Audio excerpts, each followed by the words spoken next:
When the ceremony was over, my sister took us outside the church and asked, Jacinta, why didn't you strew your flowers before Jesus? Because I didn't see him, Jacinta then said, and asked her, but did you see the child Jesus? Of course not. Do you not know that the child Jesus in the host cannot be seen? He's hidden. He's the one we receive in communion. Jacinta asked, and when you go to communion, do you talk to him? Yes, I do. Then why don't you see him? Because he's hidden.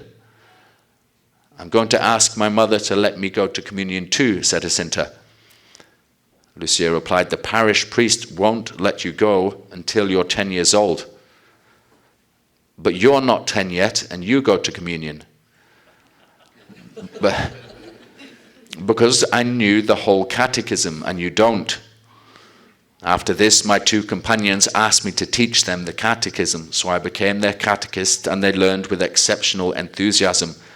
But though I could always answer any question put to me, when it came to teaching, I could only remember a few things here and there.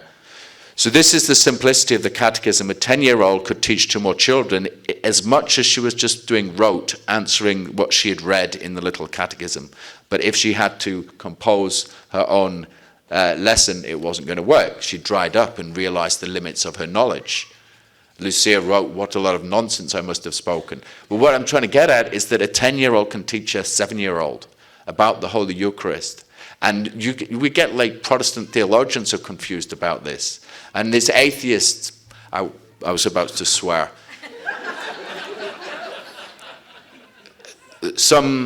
He calls himself a scientist, he desecrated the Holy Eucharist and was trying to say, see, nothing's happening. He doesn't get it about substance and accidents, which, to be fair, not many of us do get the metaphysics, but we can understand the hidden Jesus. He's there, he's hidden. You can't see him, you're not going to see the child Jesus, but he's there and you can talk to him. This is enough.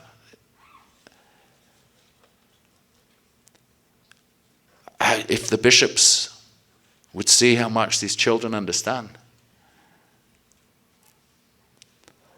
And the children had joy in the company of those who had received the Eucharist.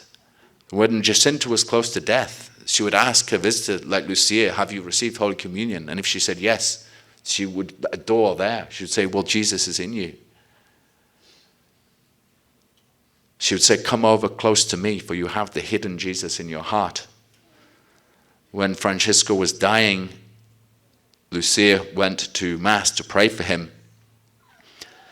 And he said, now listen, you must also ask our Lord to forgive me my sins.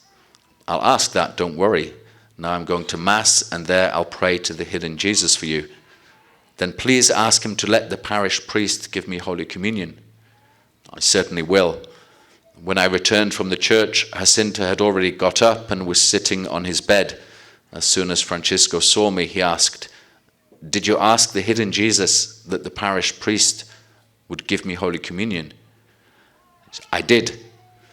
And he answered, then in heaven, I'll pray for you. He understands it all. Yeah, he wants the priest to bring him communion. He'd made his first Holy Communion by then when he's dying. And he didn't just say to Lucia, ask the priest to bring him a communion. He didn't say that. He said, ask the hidden Jesus to ask the priest to bring it. And then confident, he's going to receive, he says, in heaven I'll pray for you. It's not too hard. Yeah, you know, it's hard when you're powerful. I think that's why. It's hard when you meet with all the rich and the powerful. It's hard. If you can keep your faith then, riches are not bad. Power is not bad. Some people have to have it. But if you can keep your faith then, they can do such great good for many. And meanwhile, the children will do it. As part of the 5 first Saturdays in how to make a communion of reparation, the children teach us. So we read, when in a spirit of mortification, Jacinta did not want to eat, Lucia said to her, listen, Jacinta, come and eat now. No, I'm offering this sacrifice for sinners who eat too much.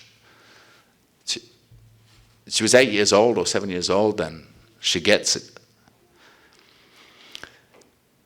We learn also of the silence and reverence at Mass. So we're sometimes accused of being backwardists or nostalgic, like we want to turn the clock back.